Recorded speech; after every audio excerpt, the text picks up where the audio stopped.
मेरे प्रिय आत्मन,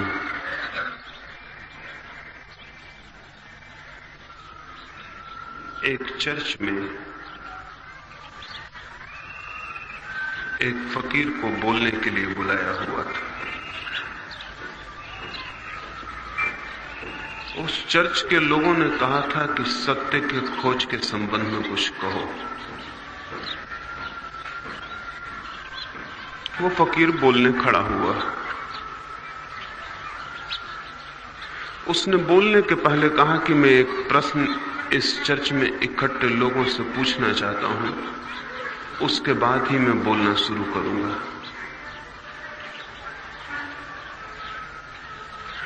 उसने पूछा कि इस चर्च में जो लोग इकट्ठे हैं वो बाइबल का अध्ययन करते हैं?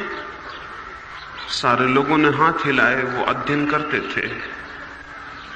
उस फकीर ने कहा कि दूसरी बात मुझे ये पूछनी है कि बाइबल में ल्यूक की पुस्तक है, ल्यूक की पुस्तक का 69वां अध्याय आप लोगों ने पढ़ा है? जिन लोगों ने पढ़ा हो वो हाथ ऊपर उठा दें। उस चर्च में बड़ी भीड़ थी, सिर्फ एक आदमी को छोड़ के सारे लोगों ने हाथ ऊपर उठा दिए। वो फकीर बहुत हंसने लगा।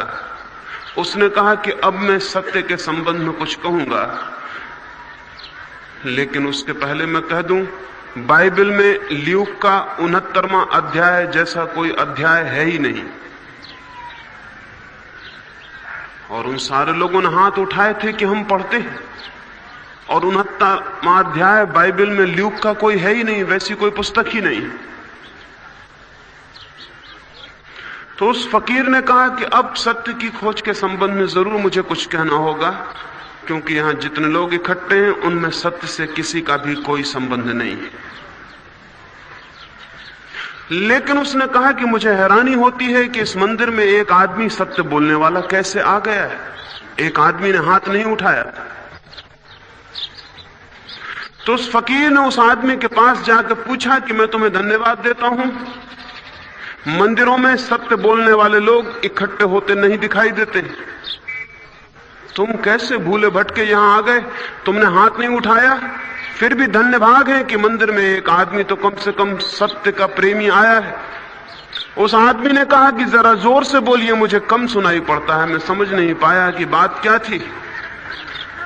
क्या आपने ये पूछा 69वां अध्याय ल्यूक का? मैं रोज ही उसका पाठ करता हूं, लेकिन मैं ठीक से समझ नहीं सका, इसलिए मैंने हाथ नहीं उठाया। मैं थोड़ा कम सुनता हूं।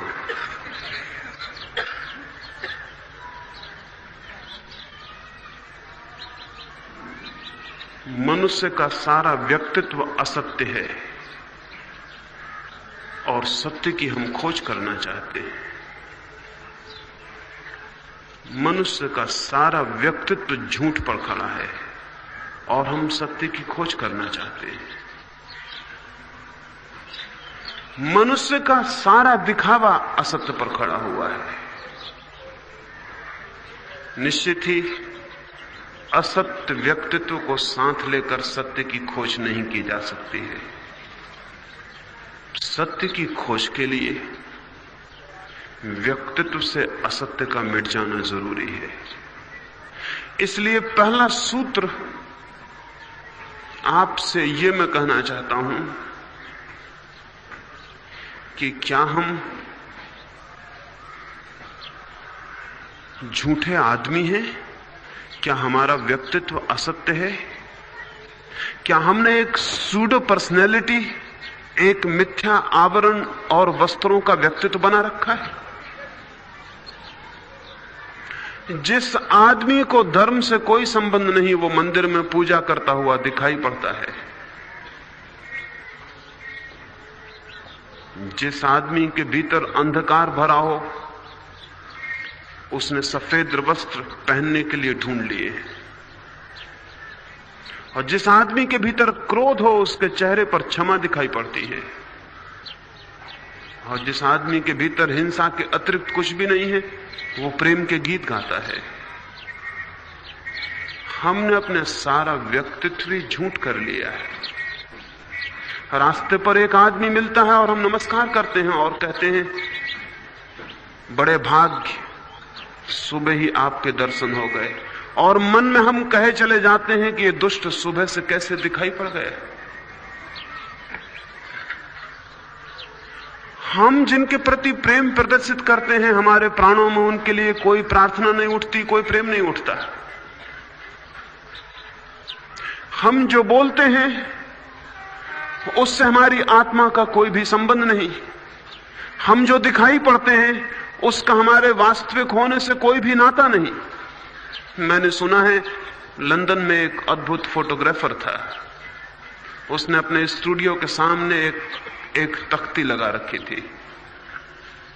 उस तख्ती पर उसने कितने कितने दामों के चित्र निकाले जाते हैं वो लिख छोड़ा था। वो 3 तरह के फोटो निकालता था। एक गांव का ग्रामीण भी फोटो उतरवाने गया था। उसने तख्ती पर देखा कि उसने लिख रखा है कि पहले किस्म के फोटो जो उतरवाना चाहते हैं उसके 5 रुपए दाम होंगे। और पहले किस्म के फोटो का मतलब है आप जैसे हो वैसा ही चित्र। जो दूसरे प्रकार के चित्र उतरवाना चाहते हैं उसके दाम 10 रुपए होंगे। और दूसरे प्रकार के चित्र का अर्थ है जैसे आप लोगों को दिखाई पड़ना चाहते हो वैसा चित्र। और तीसरे प्रकार के चित्र के दाम 15 रुपए होंगे। और तीसरे चित्र का मतलब है आप जैसा चाहते थे कि परमात्मा आपको बनाए वैसा चित्र। वो ग्रामीण बहुत हैरान हो गया। उसने तो सोचा था चित्र एक ही प्रकार का होता होगा। उसने उस स्टूडियो को मालिक को पूछा क्या 3 प्रकार के चित्र हो सकते हैं एक आदमी के? वो फोटोग्राफर हंसने लगा। उसने कहा हमारे पास ज्यादा सुविधाएं नहीं है, एक एक आदमी के 1000 चित्र हो सकते, और एक एक आदमी के 1000 तस्वीरें हैं।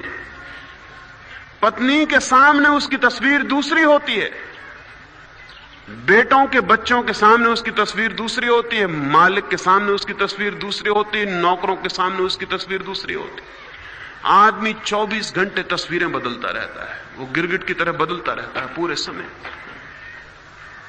आदमी की 1000 तस्वीरें हो सकती हैं, हमारे पास साधन कम है इसलिए हम 3 ही प्रकार की तस्वीरें उतारते हैं। तुम्हें किस प्रकार की तस्वीर उतरवानी? उस ग्रामीण ने कहा मैं तो हैरान हूं, लोग तो पहली तरह की तस्वीर उतरवाते होंगे, जैसा आदमी दिखाई पड़ता है वैसी ही तस्वीर उतरवानी चाहिए। क्या ऐसे लोग भी आते हैं इस स्टूडियो में जो नंबर 2 और नंबर 3 की तस्वीर उतरवाते हो? उस स्टूडियो के मालिक ने कहा तुम पहले आदमी आए हो जो पहले नंबर की तस्वीर उतरवाने का विचार कर रहा है। अब तक ऐसा कोई आदमी नहीं आया। जो भी आता है अव्वल तो तीसरे नंबर की तस्वीर उतरवाना चाहता है, अगर पैसे कम होते हैं तो नंबर 2 की उतरवाता है। पहले नंबर की तस्वीर उतरवाने वाला आदमी अब तक आया ही नहीं। कोई भी आदमी ऐसा दिखाई नहीं पड़ना चाहता है जैसा वो है। आदमी जो सत्य है उसे भीतर छिपा लेना चाहता है और जो मिथ्या है उसे ओढ़ लेना चाहता है। हमने कितनी कितनी तरकीबें ईजाद की हैं अपने व्यक्तित्व को झूठ और धोखे का बना लेने की। और फिर यही आदमी विचार करने लगता है कि मैं सत्य खोजूं। फिर यही आदमी गीता पढ़ने लगता है, कुरान बाइबल पढ़ता है, यही आदमी भजन कीर्तन करता है, यही आदमी भगवान की मूर्ति के सामने हाथ जोड़ के खड़ा होता है और प्रार्थना करता है कि मुझे सत्य का पता चल जाए। और यह आदमी कभी भी ये नहीं पूछता कि मैं अगर असत्य हूं तो मुझे सत्य का पता कैसे चल सकता है। अगर मैं ही असत्य हूं तो सत्य से मेरा संबंध कैसे हो सकता है। सत्य की खोज का पहला चरण है हमारा व्यक्तित्व सत्य होना चाहिए। हमारा व्यक्तित्व वैसा होना चाहिए जैसा है, सीधा और साफ और सरल। हम जैसे हैं वैसे की ही स्वीकृति होनी चाहिए, लेकिन वो स्वीकृति हमारे मन में कहीं भी नहीं है। और बड़े आश्चर्य की बात है, जिनको हम भले आदमी कहते हैं उनमें वो सरलता और भी कम है उन लोगों की बजाय जिन्हें हम बुरे आदमी कहते हैं। जिन्हें हम अपराधी कहते हैं वे तो सरल हो भी सकते हैं, लेकिन जिन्हें हम सज्जन और साधु कहते हैं वो बिल्कुल भी सरल नहीं है। इसलिए सभ्यता और संस्कृति जितनी विकसित हुई है, आदमी उतना झूठा होता चला गया है। गांव में, देहात में, दूर जंगल में आदिवासी सरल मिल भी सकता है, लेकिन उसे ना धर्म का कोई पता है, न उसने गीता पढ़ी है, न कुरान, न बाइबल, न वो हिंदू है, न मुसलमान, न उसे मोक्ष जाने का कोई ख्याल है, न उसने सत्य के संबंध में शास्त्र रचे हैं, न उसने सत्य के लिए विवाद किया है। वहां दूर आदिवासी जंगल में मिल भी सकता है जो सच्चा आदमी हो, वैसा जैसा है, लेकिन जितनी संस्कृति विकसित होती है और सभ्यता विकसित होती है, उतना ही आदमी झूठा होता चला जाता है। उतने ही हम वस्त्रों के ऊपर वस्त्र ओढ़ते चले जाते हैं, धीरे धीरे आदमी खो जाता है और सिर्फ कपड़ों का ढेर रह जाता है। फिर ये कपड़ों का ढेर चाहता है कि सत्य से मेरा कोई संबंध हो जाए, मैं परमात्मा को जान लूं, मैं जीवन को पहचान लूं। ये असंभव है। यह आश्चर्य की बात है कि सभ्य आदमी असत्य आदमी होता है। होना तो उल्टा चाहिए था, सत्य आदमी को ही सभ्य आदमी कहा जाना चाहिए था। लेकिन जितनी सभ्यता, जितनी संस्कृति, जितनी शिक्षा, उतनी कनिंगनेस, उतनी चालाकी, उतना कपट, उतना झूठ। लंदन में शेक्सपियर का एक नाटक चल रहा था, 100 वर्ष पहले की बात है, और गांव भर में शेक्सपियर के नाटक की चर्चा थी। जो भी बात करता था उसकी प्रशंसा करता था। लंदन का जो आर्च प्रीस्ट था, जो सबसे बड़ा पुरोहित था, उसको भी लोगों ने आके कहा कि बहुत अद्भुत नाटक है और अभिनेता इतने कुशल हैं, इतने जीवंत हैं, ऐसा कभी देखा नहीं गया। लेकिन उस पादरी ने, जैसा कि धर्मगुरु और पुरोहितों की आदत होती है, फौरन कहा, नाटक, नरक जाने के विचार कर रहे हो? मनोरंजन खोजते हो? सुख खोजते हो? इस सब में कोई भी सार नहीं। ये उस पादरी ने ऊपर से तो कहा, लेकिन पादरी के भीतर भी आदमी है उतना ही जितना किसी और आदमी के भीतर। ऊपर से तो उसने ये कहा कि नरक जाओगे, नाटकों में क्यों पड़े हो, सत्य की खोज करो, परमात्मा की खोज करो, समय क्यों गंवा रहे हो, जिंदगी पूरा ही एक नाटक है और तुम नाटक गृह में देखने क्या जाते हो। लेकिन भीतर उसे रात भर नींद नहीं आई। बार बार ये ख्याल आने लगा, कैसा होगा नाटक, कैसे होंगे पात्र, कैसा होगा अभिनय। उसने तो कभी भी नाटक नहीं देखा था। उसने दूसरे दिन सोच समझ के नाटक के थिएटर के मैनेजर को एक पत्र लिखा कि मैं भी नाटक देखने आना चाहता हूं, क्या ऐसा कोई उपाय नहीं हो सकता कि पीछे का कोई दरवाजा हो, उस समय आ जाऊं, कोई मुझे न देख सके और मैं नाटक देख लूं। अगर ऐसा कुछ हो तो इंतजाम कर दें, बड़ी कृपा होगी। मैं नहीं चाहता हूं कि नाटक देखने वाले मुझे देख लें, तो पीछे से जब नाटक शुरू हो जाए, अंधेरा हो जाए, तब मैं भीतर आ जाना चाहता हूं। कोई पीछे का दरवाजा है? थिएटर के मैनेजर ने उसे पत्र का उत्तर दिया और लिखा, हमें पीछे के दरवाजे हर गांव में व्यवस्थित करने पड़ते हैं, पीछे के दरवाजे बनाने पड़ते हैं, क्योंकि सज्जन हमेशा पीछे के दरवाजे से आते हैं, वो सामने के दरवाजे से कभी नहीं आते। सामने से तो वे लोग आ जाते हैं जिन्हें सज्जन होने के दंभ का कोई ख्याल नहीं है, जिन्हें ये कोई अहंकार नहीं है कि हम कोई महापुरुष हैं, कोई ज्ञानी है, कोई साधु हैं, कोई महात्मा है। वो बेचारे सामने के दरवाजे से आ जाते हैं। वो सीधे साधे लोग हैं, चालाक लोग नहीं। चालाक लोग हमेशा पीछे के दरवाजे से आते हैं, तो पीछे का दरवाजा तो रखना पड़ता है। आप खुशी से आए, स्वागत है आपका। लेकिन उसने पत्र के बाद पुनश्च करके एक और सूचना लिखी, और उस सूचना में लिखा कि लेकिन एक बात मैं आपको याद दिला देना चाहता हूं, ऐसा दरवाजा तो है थिएटर में जिससे आप आएंगे तो कोई आपको नहीं देख सकेगा, लेकिन मैं ये विश्वास नहीं दिला सकता कि परमात्मा भी नहीं देख सकेगा। और ये भी हो सकता है कि आप मानते ही न हो कि परमात्मा है, क्योंकि पुरोहित मुश्किल से ही मानता है परमात्मा को। दुनिया को मनाने की कोशिश करता है कि परमात्मा है, लेकिन खुद भली भांति जानता है कि मैं धंधा कर रहा हूं परमात्मा के नाम पर। तो उस थिएटर के मैनेजर ने लिखा कि मुझे शक है कि शायद आप मानते भी ना हो कि परमात्मा है। पुरोहित परमात्मा को मानते हैं, इसका कोई प्रमाण आज तक पृथ्वी पर नहीं मिल सका है, क्योंकि अगर पुरोहित परमात्मा को मानते होते, हिंदू का पुरोहित और मुसलमान और ईसाई का पुरोहित अलग अलग नहीं हो सकता था, क्योंकि परमात्मा 3 नहीं है, 300 नहीं है। और अगर पुरोहित परमात्मा को मानते होते तो दुनिया में आज तक धर्म की कोई भी लड़ाई और हिंसा नहीं हुई होती, क्योंकि जो परमात्मा को जानते हैं और स्वीकार करते हैं उनके लिए हिंसा का कोई उपाय नहीं, उनके लिए प्रेम के अतिरिक्त कोई मार्ग नहीं रह जाता। तो उस थिएटर के मैनेजर ने लिखा, हो सकता है कि आप न मानते हो कि परमात्मा है, तब भी मैं एक बात याद दिला दूं कि कोई आपको नहीं देख पाएगा कि आप थिएटर में आए, लेकिन कम से कम आप तो देख ही पाएंगे कि आप थिएटर में आए हैं।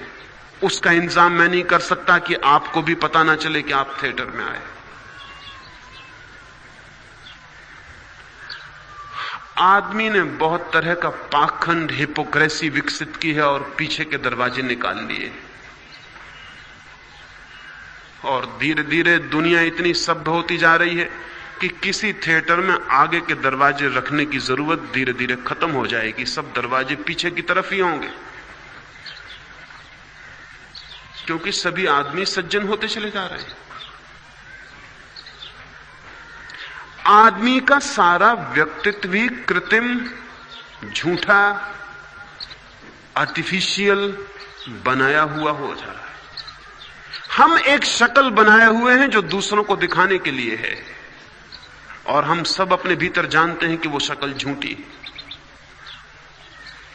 हम सब भली भांति परिचित हैं कि वो शक्ल झूठी है, और हमने न केवल जीवन के संबंध में झूठी शक्ल बना ली है, सत्य के संबंध में भी हमने झूठी शक्ल बना ली है। उसे हम थोड़ा समझें तो सत्य की खोज में कदम आगे बढ़ाए जा सकते हैं। अगर मैं आपसे पूछूं कि ईश्वर है,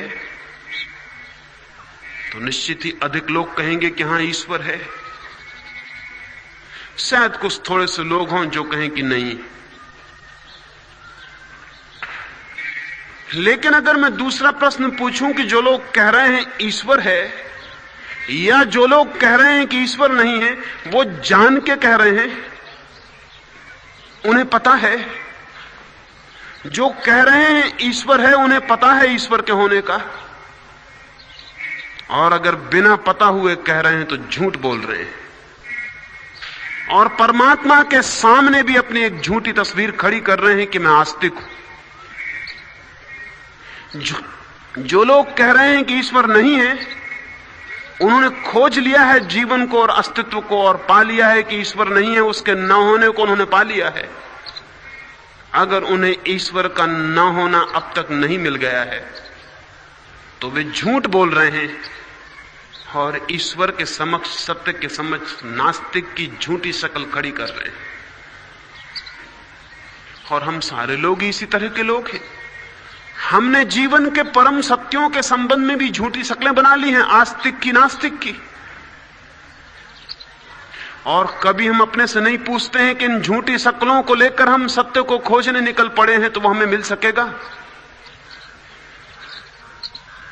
सत्य के संबंध में भी हमारी झूठी धारणाएं हैं। एक फकीर एक गांव में ठहरा हुआ था। उस गांव के लोगों ने कहा कि आप हमारी मस्जिद में प्रवचन देने नहीं चलेंगे? उस फकीर ने कहा, लेकिन मुझे कुछ पता हो तो मैं कहूं। मुझे कुछ पता ही नहीं है।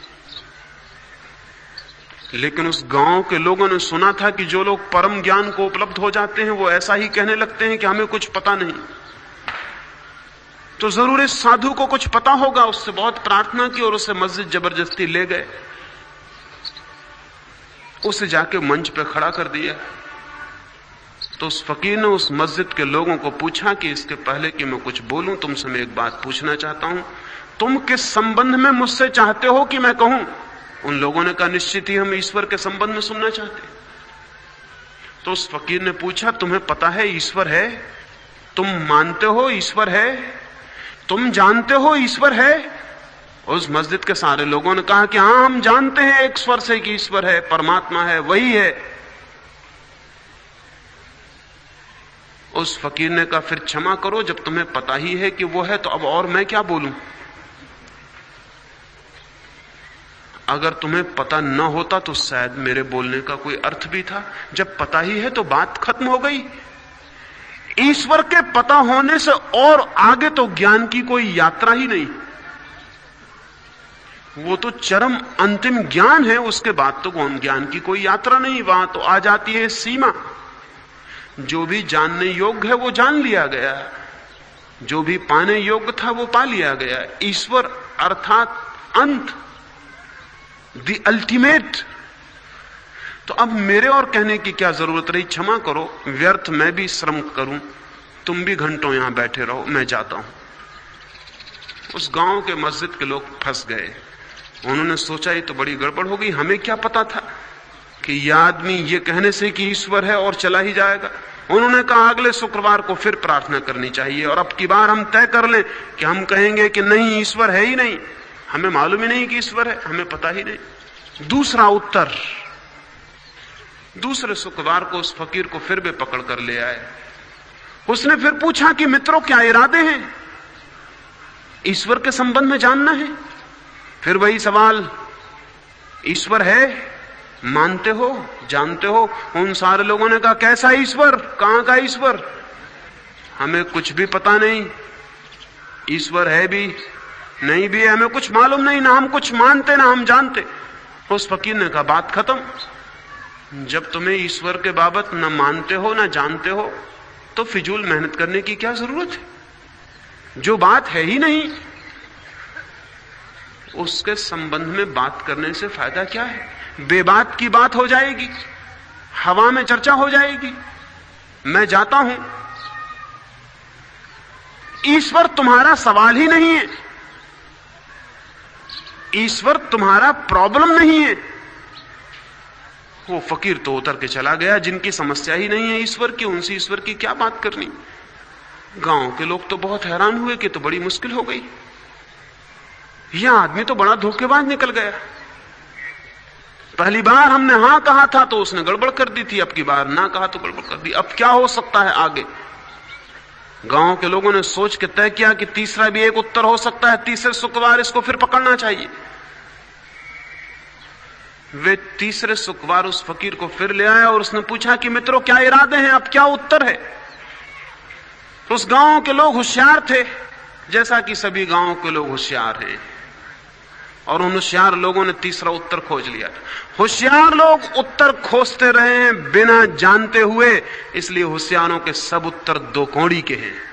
होशियारों के उत्तर का कोई भी मूल्य नहीं है, क्योंकि वे जानते नहीं है, सोच के उत्तर तैयार कर लेते हैं। गांव के लोगों ने तीसरा उत्तर तैयार कर लिया। जैसे कि ईश्वर के संबंध में उत्तर तैयार करना गांव के लोगों का अधिकार हो, उस फकीर ने कहा क्या इरादा है आज? ईश्वर है कि नहीं? मानते हो कि नहीं? आधी मस्जिद के लोगों ने हाथ उठाए और कहा कि आधे लोग जानते हैं कि ईश्वर है और आधे लोगों ने कहा हम नहीं जानते कि ईश्वर है। अब क्या इरादा है? अब यही उत्तर हो सकता था। तीसरा, पुराने दो उत्तर की कंप्रोमाइज, उन दोनों का समझौता कर लिया था। वो फकीर हंसने लगा। उसने कहा तब तो मेरा आना बिल्कुल ही फिजूल हुआ। जिनको मालूम है वो उनको बता दें, जिनको मालूम नहीं मैं जाता हूं। मेरी क्या जरूरत, मेरा क्या प्रयोजन? और वो फकीर चला गया। उस फकीर से मैंने पूछा है कि चौथी बार वे लोग नहीं आए?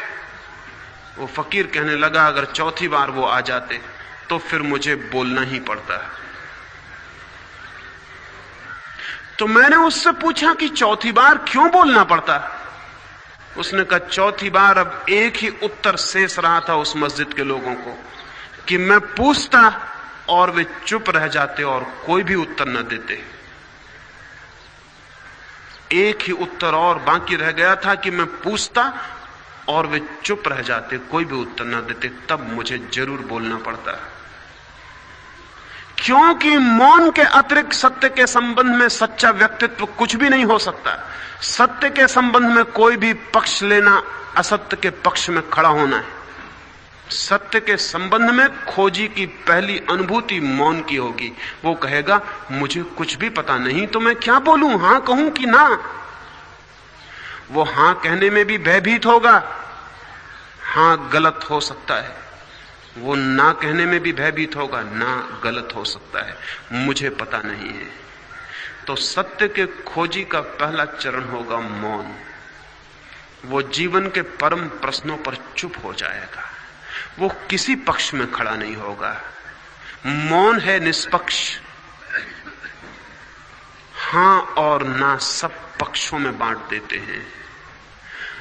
आस्तिक और नास्तिक इसलिए दोनों ही धार्मिक नहीं हैं, दोनों की खोज सत्य की खोज नहीं है। आस्तिक एक पक्ष ले रहा है हां का, नास्तिक विरोधी पक्ष ले रहा है ना का, लेकिन दोनों पक्ष ले रहे हैं, निष्पक्ष कोई भी नहीं है।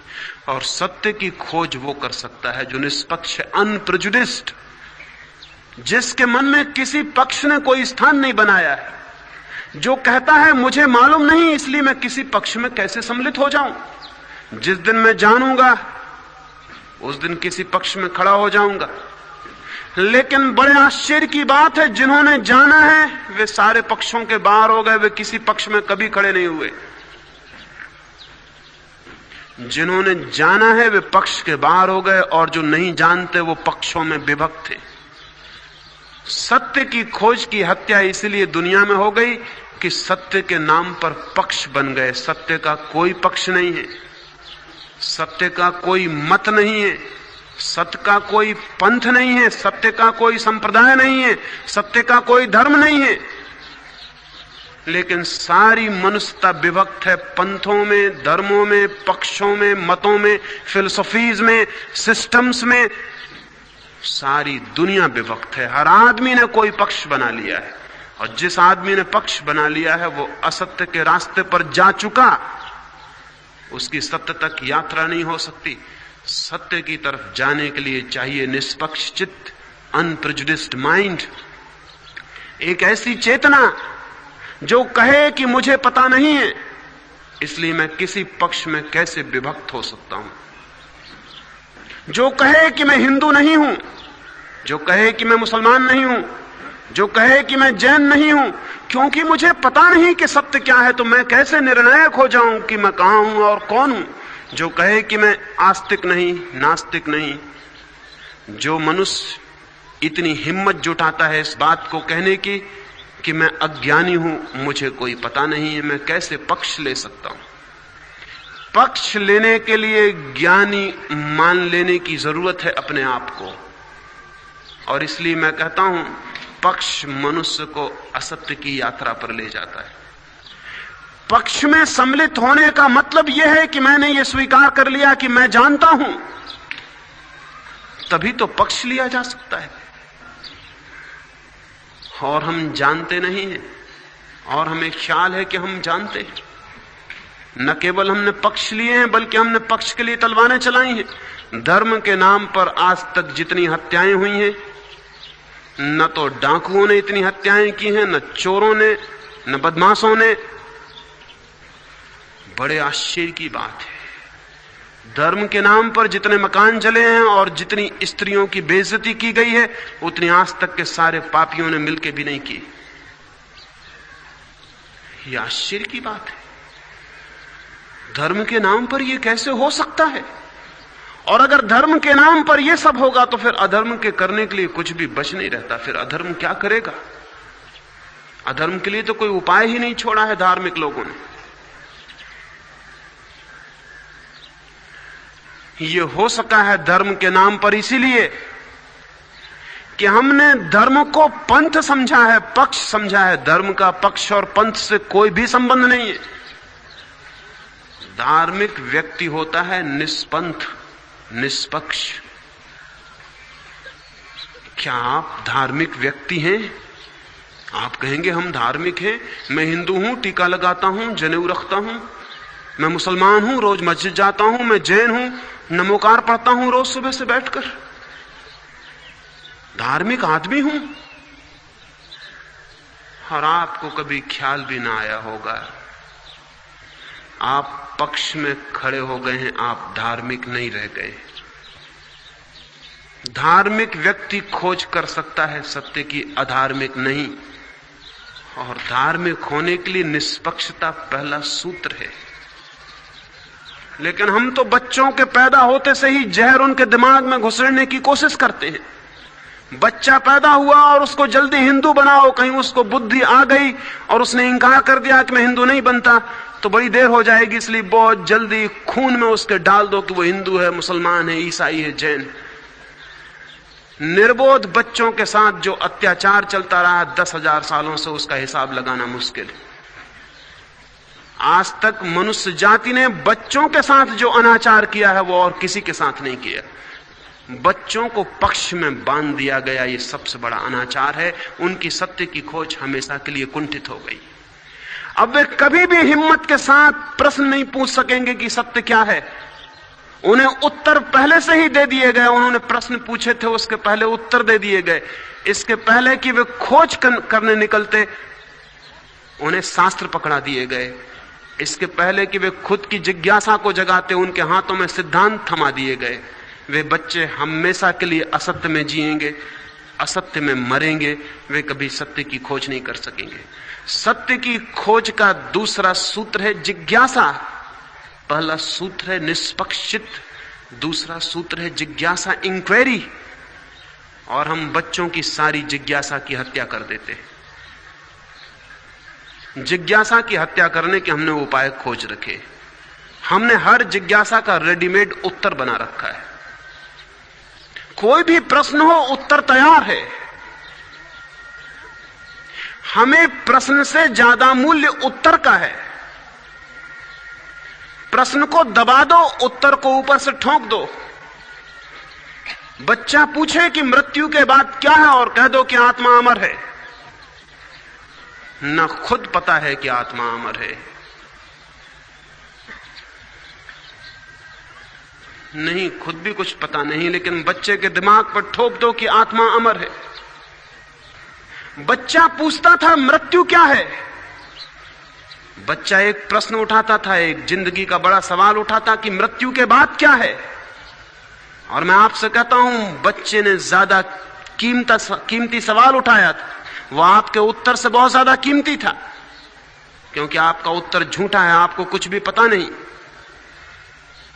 मौत आएगी तब आपको पता चलेगा कि आत्मा अमर है या नहीं।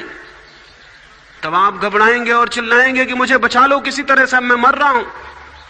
तब आपको पता चलेगा कि वो आत्मा की अमरता की जो मैं बात कहता था, जानता नहीं था, सुना हुआ था, सुन लिया था, दोहरा रहा था। और दोहरा भी सिर्फ इसलिए रहा था कि मौत का बहुत मन में डर था, तो अपनी हिम्मत जुटा रहा था कि नहीं, आत्मा अमर है, आत्मा अमर है, आत्मा अमर है, मैं नहीं मरूंगा।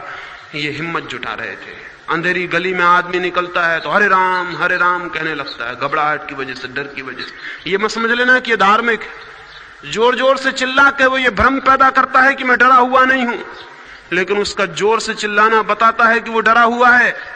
डरा हुआ नहीं होता तो हरे राम चिल्लाने की भी कोई जरूरत नहीं थी। ठंडी नदी में सुबह आदमी नहाने जाता है, पानी डालता है और चिल्लाता है, जय सीताराम, जय सीताराम। ये मत समझ लेना कि धार्मिक आदमी है। ठंड को भुलाने की कोशिश कर रहा है चिल्ला के। चिल्लाने में मन लग जाए तो भूल जाए कि ठंड लग रही है, जल्दी से नदी के बाहर हो जाए। ये जो लोग आत्मा अमर है का मंत्र रटते रहते हैं, ये मत समझ लेना कि इन्हें आत्मा की अमरता का कोई भी पता है। अगर इन्हें पता होता तो इनकी जिंदगी एक सुगंध बन जाती, एक सत्य बन जाती, इनका जीवन कुछ से कुछ और हो जाता। ये आदमी ही दूसरे होते। जिस आदमी को ये पता चल गया कि मृत्यु नहीं है, वो आदमी दूसरे ही जगत में प्रवेश कर गया। उसने उस सत्य को जान लिया जिसे जानने से सब कुछ जान लिया जाता। उसने अमृत को अनुभव कर लिया, और जिस आदमी ने अमृत को अनुभव कर लिया उसके जीवन में घृणा होगी, उसके जीवन में क्रोध होगा, उसके जीवन में बेईमानी होगी। जिस आदमी ने अमृत को जान लिया उसके जीवन में क्रोध की कहां संभावना है। क्रोध तो मृत्यु से बचने का उपाय था, वो तो सेफ्टी मेजर है। वो तो डर लगता है कि कोई मार न डाले तो हम अपनी ताकत इकट्ठा करने के लिए क्रोधित होकर सुरक्षा करते हैं। घृणा तो मौत से बचने का उपाय है, सुरक्षा के उपाय हैं ये सब। जिस आदमी को ये पता चल गया कि मौत नहीं है, उसका इस जगत में कोई शत्रु हो सकता है? शायद आपने कभी सोचा ही नहीं होगा।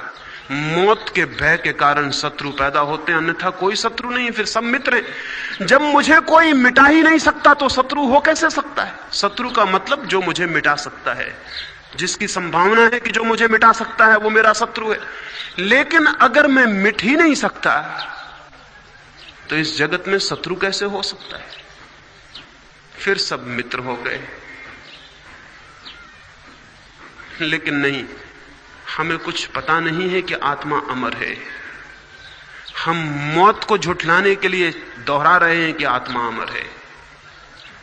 और अगर एक पुरुष एक कोने में बैठ के दोहराने लगे कि मैं पुरुष हूं, तो क्या मतलब होगा इसका? इसका मतलब होगा कि उसको अपने पुरुष होने में खुद भी शक, नहीं तो दोहराता नहीं। हमें जिस बात का संदेह होता है वही हम दोहराते हैं, नहीं तो हम कभी नहीं दोहराएंगे। जो हम जानते हैं वो हम जानते हैं, दोहराने की कोई जरूरत नहीं है। मंदिरों में, आश्रमों में लोग बैठे हैं, वो कहते हैं कि मैं तो अजर अमर आत्मा हूं। सुबह से मंत्र रट रहे हैं कि मैं अजर अमर आत्मा हूं, मैं अजर। पागल हो गए हैं। अगर तुम्हें पता चल गया है कि तुम अजर अमर आत्मा हो तो ये बकवास क्यों जारी किए हो? ये किसको सुनाने के लिए चला रहे हो? ये किस लिए दोहरा रहे हो?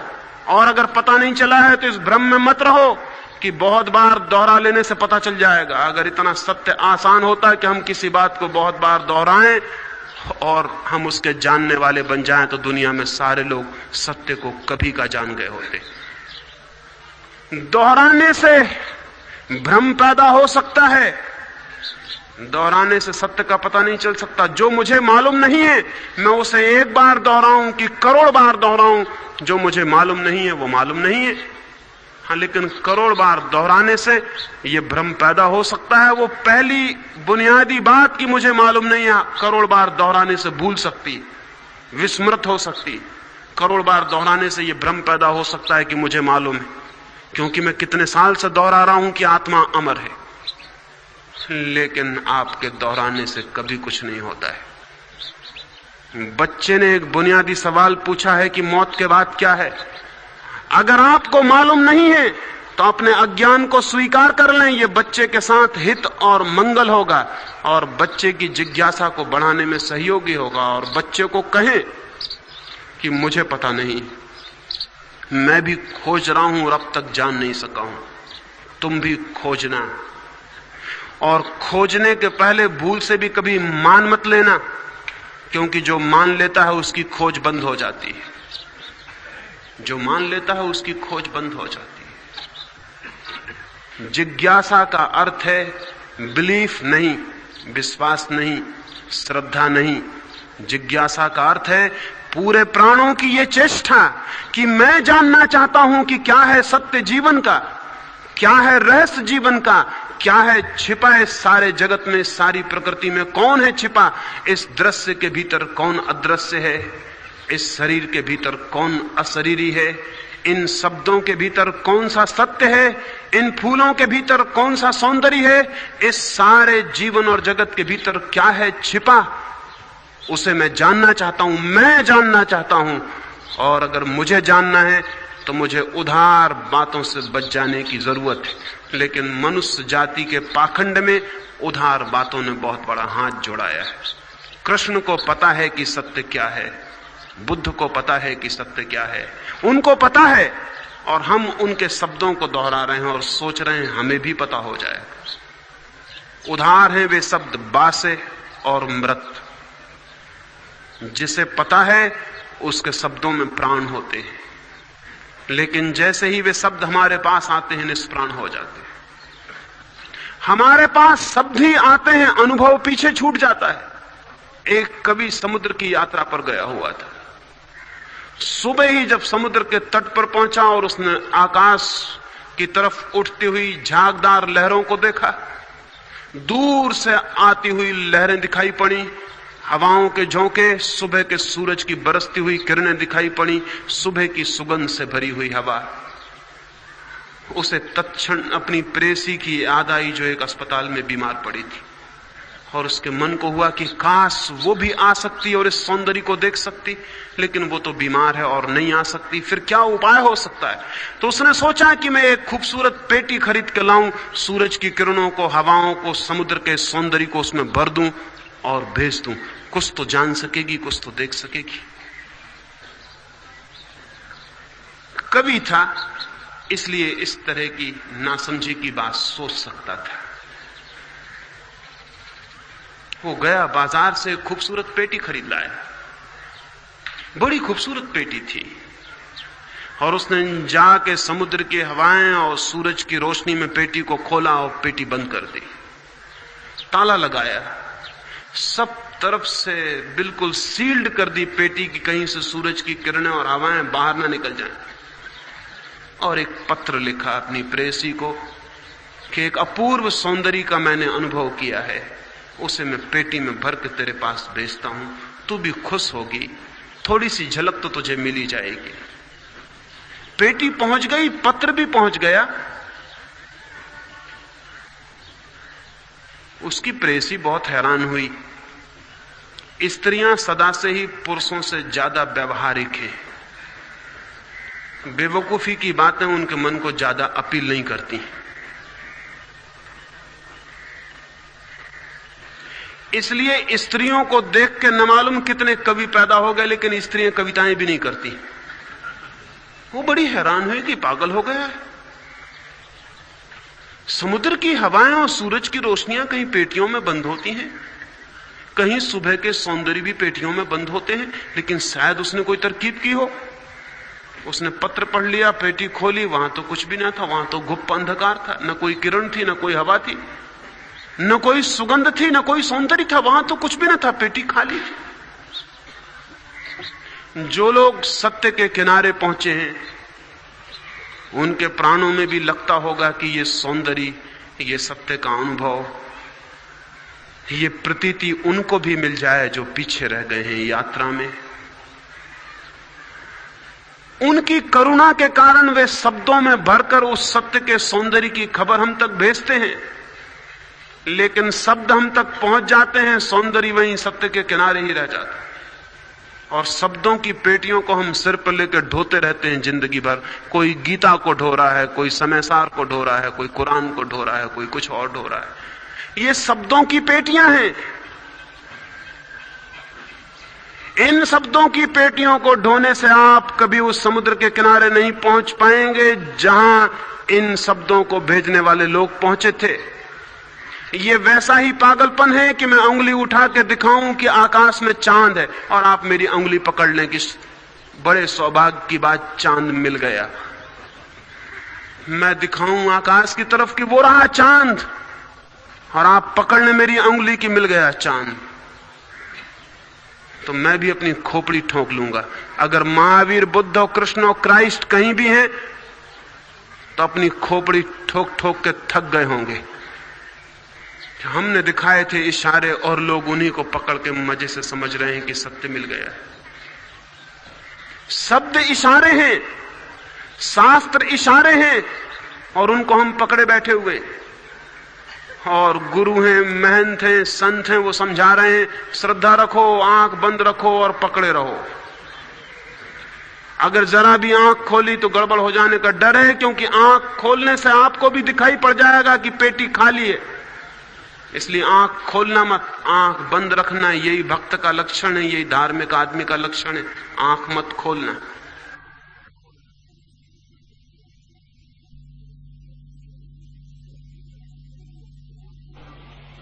इसलिए सारी दुनिया पाखंड और झूठ से भर गई, सारे मनुष्य का व्यक्तित्व झूठा हो गया। आंख खोलने की जरूरत है, चाहे आंख खोलने से हमारे कितने ही दिन के पाले और पोसे हुए सत्य गिरते हो तो गिर जाएं। आंख खोलने की जरूरत है, विचार करने की जरूरत है। चाहे हमारे हजारों वर्ष के बनाए हुए भवन धूल में मिटते हो तो मिट जाएं, क्योंकि जो भवन खुली आंख को नहीं सह सकते वे भवन सपने के भवन होंगे, वे सत्य के भवन नहीं है। जो सत्य सच्ची जिज्ञासा के सामने नहीं टिक सकते वे सत्य झूठ से भी बदतर है। जो सत्य है वो जिज्ञासा की अग्नि में निखर के और साफ हो जाता है। सत्य के लिए विश्वास की कोई भी जरूरत नहीं है और सत्य ने कभी भी विश्वास मांगा नहीं है। असत्य मांगते हैं विश्वास करो, क्योंकि असत्य केवल विश्वास के आधार पर ही खड़ा हो सकता है। सत्य कहता है विश्वास की कोई जरूरत नहीं, सोचो, विचारो, खोजो, क्योंकि सत्य को पता है कि तुम जितना खोजोगे, जितना विचारोगे, उतने मेरे निकट आ जाओगे। तो मैं आपसे कहता हूं, जो लोग भी सिखा रहे हैं दुनिया को विश्वास करो, श्रद्धा करो, बिलीफ करो, वे सारे लोग दुनिया में असत्य के पक्षधर हैं।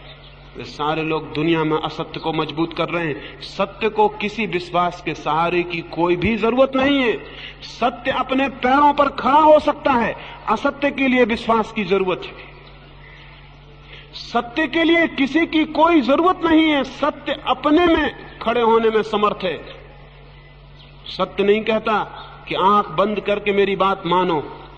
सत्य कहता है खोजो, तोड़ो, जितना तुम काट सकते हो काट दो, लेकिन जो सत्य है वो हमेशा पीछे शेष रह जाएगा। लेकिन असत्य डरता है कि विचार मत करना।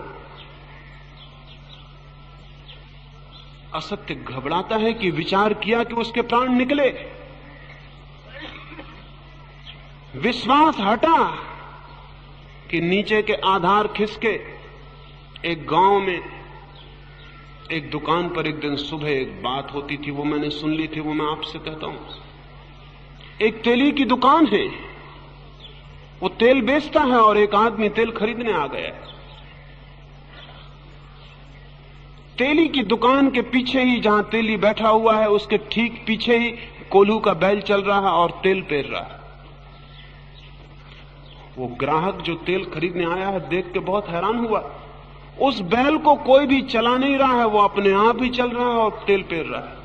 उसे बड़ी हैरानी हुई। उसने कहा कि ये बैल बड़ा पुराना और बड़ा धार्मिक मालूम पड़ता है, बड़ा रिलीजियस। अब ऐसे कहां लोग हैं जो बिना चलाए चल जाएं? अब तो ऐसे लोग हैं कि सारा मुल्क भी उनको चलाने की कोशिश करे तो वे नहीं चलते। छोटा क्लर्क नहीं चल रहा है, बड़ा क्लर्क उसको चलाने की कोशिश कर रहा है। बड़ा क्लर्क भी नहीं चल रहा है, सुपरिंटेंडेंट उसको चलाने की कोशिश कर रहा है। और छोटे क्लर्क से लेकर राष्ट्रपति तक कोई नहीं चल रहा है, सब एक दूसरे को चलाने की कोशिश कर रहे हैं, कोई भी नहीं चल रहा। ये बैल तो बड़ा धार्मिक मालूम पड़ता है, इतने रिलीजियस, इतना धार्मिक, इतना विश्वासी। उस ग्राहक ने कहा कि धन्यवाद तुम्हारे बैल को, बड़ा आश्चर्य, कोई चला नहीं रहा और बैल कोल्हू चला रहा है। उस तेली ने कहा आपको पता नहीं, शायद हम दुकानदार हैं, हम तरकीबें खोजना जानते हैं। उसने कहा क्या तरकीब है? उसने कहा गौर से देखो, उसकी आंखों पर हमने पट्टियां बांध रखी हैं, उसे दिखाई नहीं पड़ता कि पीछे कोई चलाने वाला है कि नहीं। आंख पे पट्टियां हो तो कैसे दिखाई पड़ेगा? तो जिन लोगों का धंधा अंधेरे पे चलता है, अंधेपन पे चलता है, वो आंख पे पट्टियां बांधने के लिए कहते हैं।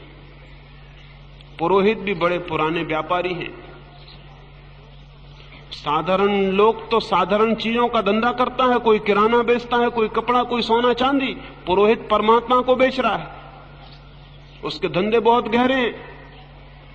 उसने उतनी ही गहरी पट्टियां आदमी की आंख पे बांध देनी चाहिए। जितना अंधा आदमी होगा उतने ही झूठ के व्यवसाय में उसे शोषित किया जा सकता है। वो ग्राहक बहुत हैरान हुआ। उसने कहा मैं समझा, लेकिन वो थोड़ा सोच विचार का आदमी होगा, जैसे कि आदमी मुश्किल से ही कभी होते। उसने कहा मैं समझा कि आंख में पट्टियां बंधी हैं, लेकिन बैल कभी रुक के ये पता भी तो लगा सकता है कि कोई पीछे हाँकने को है या नहीं। क्या बैल में इतनी भी बुद्धि नहीं है कि वो रुक जाए और पता लगा ले कि पीछे कोई है या नहीं?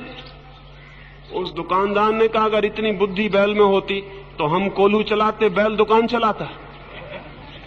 हमने उसके गले में घंटी बांध रखी, बैल चलता रहता है, घंटी बजती रहती है, हमको पता है कि बैल चल रहा है। घंटी जरा रुकी कि मैं उचका और बैल को चलाया। उसको ये ख्याल नहीं पैदा होने देता कि मैं पीछे हमेशा मौजूद नहीं रहता हूं। घंटी बजती रहती है, मैं जानता हूं कि बैल चल रहा है। घंटी जरा ही धीमी पड़ी कि मैं उठा और बैल को चला देता हूं। बैल को भ्रम बना रहता है कि कोई आदमी हमेशा पीछे मौजूद। लेकिन वो आदमी थोड़े विचार का आदमी रहा होगा, जिससे कि आदमी होते नहीं है। उस आदमी ने कहा ये तो मैं समझ गया कि घंटी, लेकिन बैल कभी खड़े होकर भी तो सिर हिला के घंटी बजा सकता है, तुम तो पीठ किए बैठे हो। उस दुकानदार ने कहा भाई थोड़े धीरे बोल, अगर बैल सुन लेगा तो बड़ी मुसीबत हो जाएगी, और आगे से आप और किसी दुकान से तेल खरीद लेना, ये धंधा महंगा है। मनुष्य के साथ भी जो लोग कहते हैं विश्वास करो, वे साथ में ये भी कहते हैं कि कहीं भी संदेह की और जिज्ञासा की बातें सुनने मत जाना। वे ये भी समझाते हैं कि ऐसी कोई बात मत सुन लेना जिससे विश्वास डगमगा जाए। और मैं कहता हूं जो चीज डगमगा सकती है उसका कोई भी मूल्य नहीं है, उसका दो कौड़ी मूल्य है जिससे कोई डगमगा सकता है। इसलिए जरूर उन सारी बातों को सोच लेना और खोज लेना जिनसे कि विश्वास डगमगाता हो तो डगमगा जाए और गिर जाए, उसका कोई मूल्य भी नहीं है।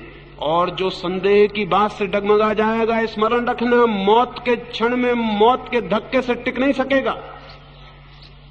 मौत का धक्का उसको मिट्टी कर देगा। जो संदेह से ही गिर जाता है वो मौत के धक्के को कैसे सहेगा। थोथे विश्वासियों को मौत के क्षण में पता चलता है कि जिंदगी व्यर्थ गंवा दी, कुछ भी नहीं जाना, सिर्फ मानते रहे और व्यर्थ हो गया सब कुछ। इसलिए तीसरा सूत्र आपसे कहता हूं विचार। पहला सूत्र है निष्पक्ष चित्त, दूसरा सूत्र है जिज्ञासा, तीव्र जिज्ञासा जो किसी चीज को मानने को तैयार नहीं होती, और तीसरा सूत्र है विचार, अनथक विचार। सोचना होगा, जिंदगी के एक एक पहलू पर सब तरफ से परीक्षा करनी होगी, और जब तक पूरे विवेक को कोई बात अंगीकार ना हो तब तक अंगीकार नहीं करनी होगी। जब तक पूरे प्राण किसी बात को स्वीकार करने को तैयार ना हो जाएं, तब तक दुनिया का कोई गुरु कहता हो, कोई तीर्थंकर कहता हो, कोई अवतार कहता हो, मानने की जरूरत नहीं है। इसलिए नहीं कि तीर्थंकर और अवतार गलत कहते हैं, इसलिए नहीं, मानना गलत है। वे ठीक कहते होंगे, आपका मान लेना गलत है। अगर आप न मानोगे और साहस पूर्वक चिंतन और विचार और मनन की तीव्र प्रक्रिया से गुजरते ही रहोगे, तो एक दिन इस प्रक्रिया और संघर्ष का यह परिणाम होगा कि प्राणों का दर्पण स्वच्छ हो जाएगा, और जिसे तीर्थंकर कहते हैं, जिसे अवतार कहते हैं, वो आपको भी दिखाई पड़ेगा। उस दिन सारे धर्म ग्रंथ सत्य हो जाएंगे, उसके पहले नहीं। धर्म ग्रंथों से कोई सत्य नहीं पा सकता, लेकिन सत्य को पाले तो सारे धर्म ग्रंथ सत्य जरूर हो जाते हैं। धर्म ग्रंथों से कोई सत्य को नहीं पा सकता, तीर्थंकर से कोई सत्य को नहीं पा सकता, अवतार से कोई सत्य को नहीं पा सकता, गुरु से कोई सत्य को नहीं पा सकता, लेकिन सत्य को पाले तो सारे जगत के गुरु और सारे जगत के तीर्थंकर एक ही बात कह रहे हैं, एक ही सत्य, ये जरूर दिखाई पड़ जाता है। हम उल्टी यात्रा कर रहे हैं, हम विश्वास से खोज रहे हैं, श्रद्धा से खोज रहे हैं, चरणों को पकड़ के खोज रहे हैं, हम सत्य तक कभी भी नहीं पहुंच सकते। सत्य तक पहुंचने के लिए चाहिए साहस,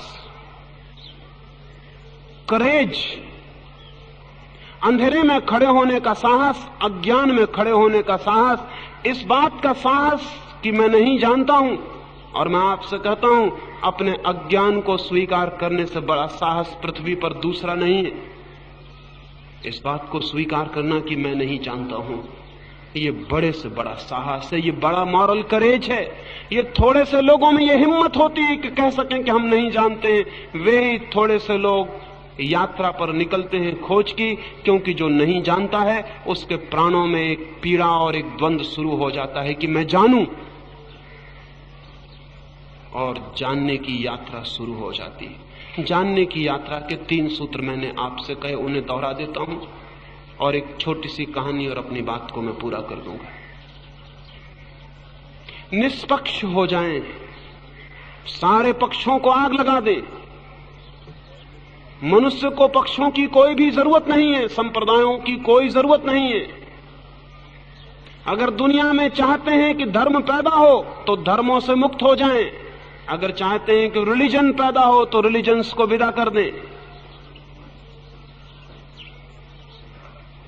निष्पक्ष हो जाएं, जिज्ञासा करें, डरे ना। डरे ना कि जिज्ञासा पूछने पर, इंक्वायरी करने पर हमारी मानी हुई मान्यताएं कहीं गिर तो ना जाएंगी। जरूर गिरेंगी, गिर जाने दें, गिरना चाहिए। एक एक मूर्ति गिर जाए हमारी मान्यता की तो हर्ज नहीं है।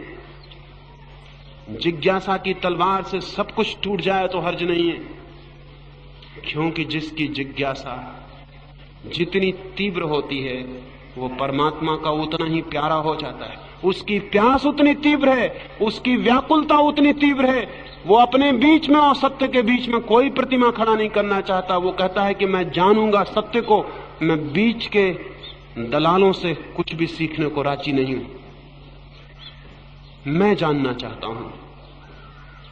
कभी आपने सोचा आपकी जगह कोई और प्रेम कर सकता है? हो सकता है कभी ऐसी दुनिया आ जाए। एल्डस हक्सले ने कहीं लिखा है कि जब दुनिया और आराम तलब हो जाएगी, लोग और कंफर्ट को प्रेम करने लगेंगे, तो जैसे वो अभी दूसरे काम नौकरों से करवाते हैं, प्रेम का काम भी नौकरों से करवा लेंगे। हो सकता है आदमी बड़ा अजीब है, ये भी कर सकता है कि नौकर रख ले कि प्रेम का काम तू कर दे, मुझे झंझट में मत डाल। ये हो सकता है क्योंकि प्रार्थना का काम नौकरों से हम करवा रहे हैं हजारों साल से, और प्रार्थना प्रेम का ही गहनतम रूप है। एक आदमी एक पुजारी को पकड़ लाता है, कहता तू प्रार्थना कर, मैं दुकान करता हूं, हम तुझे प्रार्थना की तनख्वाह दे देंगे। यज्ञ कर, हम तुझे तनख्वाह दे देंगे प्रार्थना की। प्रार्थना हम नौकरों से करवा रहे हैं, तो कभी हम प्रेम भी करवा सकते हैं। वो एक कदम और आगे है। परमात्मा और अपने बीच नौकर को लिया, प्रेमी और अपने बीच भी नौकर को लेने में कौन सी कठिनाई है, कौन सी लॉजिकल तकलीफ नहीं। लेकिन जिज्ञासा जिसकी तीव्र है वो बीच में किसी को लेने को तैयार नहीं है। जिज्ञासा के तीव्र होने का यही मतलब है कि मैं अपने और सत्य के बीच किसी को स्वीकार नहीं करूंगा। और वे लोग धोखेबाज हैं जो सत्य के और आदमी के बीच खड़े होने की चेष्टा करते हैं। वे व्यवसायी हैं, वे धंधा करते हैं, और धंधे से सत्य नहीं मिल सकता। और तीसरी बात, चाहिए अथक विचार। चाहे सारे जीवन आंख से भर जाए, चाहे सारी श्रद्धा खो जाए, सारी सांत्वना खो जाए, सारा संतोष खो जाए, जीवन एक चिंता और एक एंजाइटी बन जाए, लेकिन विचार का साथ मत छोड़ना, क्योंकि विचार ही वो नाव है जो विवेक तक पहुंचाती है, और विवेक ही वो दर्पण है जिसमें सत्य की छवि अंकित होती है।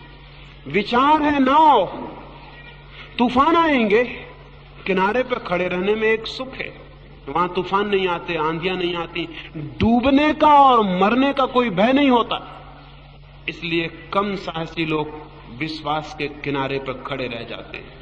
हिम्मतवर लोग विचार की नाव लेते हैं और अनंत सागर में छोड़ देते हैं, जहां तूफान है, आंधियां हैं, मरने का डर है।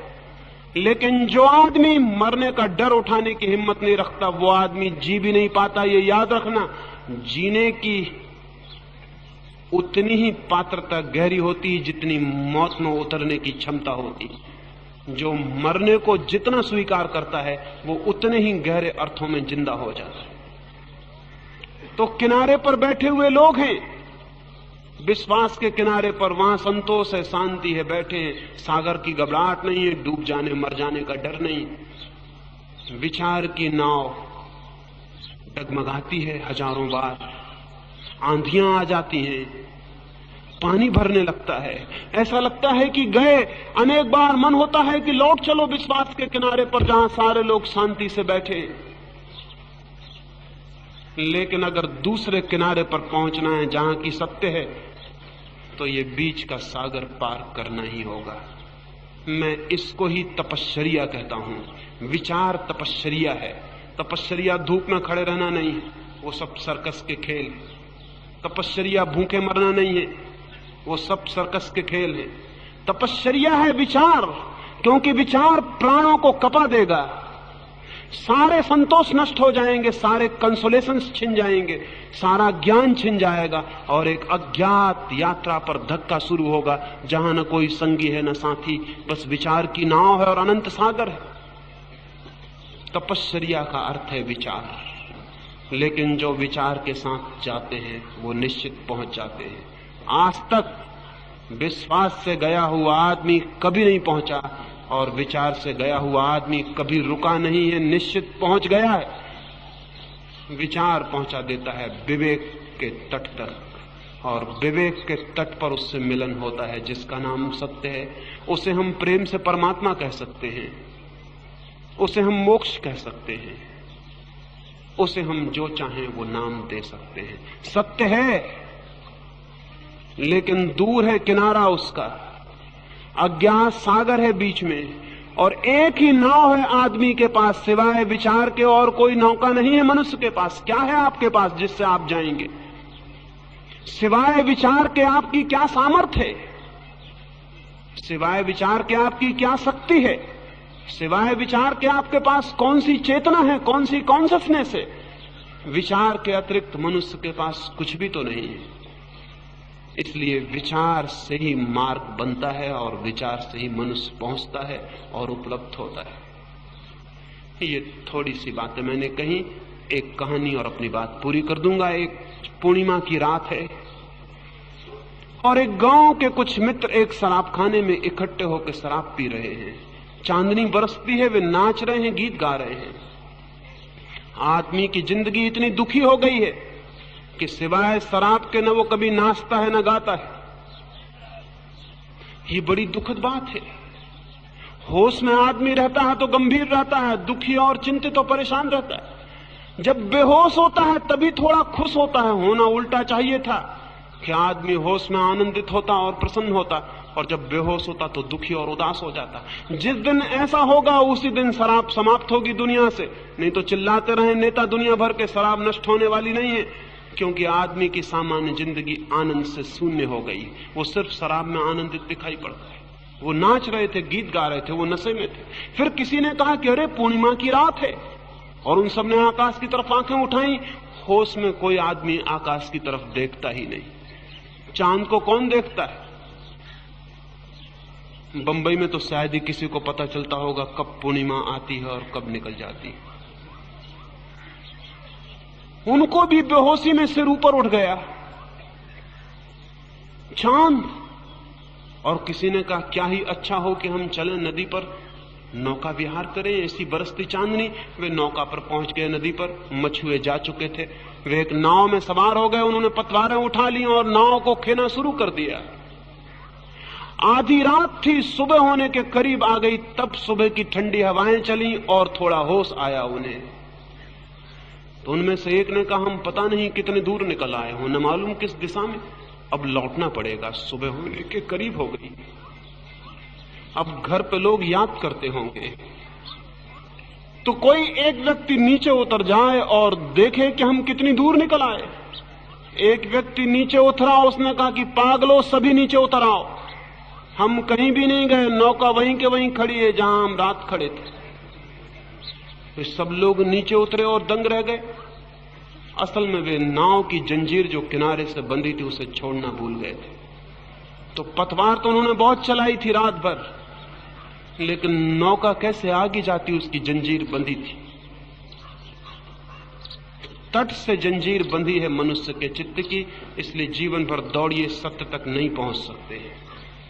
उस जंजीर को तोड़ने के 3 सूत्र मैंने कहे, वो जंजीर टूट जाए तो सत्य अत्यंत निकट है, अपने से भी ज्यादा निकट सत्य है। मेरी इन बातों को इतने प्रेम और शांति से सुना, उसके लिए बहुत अनुग्रहित हूं और सबके भीतर बैठे परमात्मा को प्रणाम करता हूं। मेरे प्रणाम स्वीकार करें।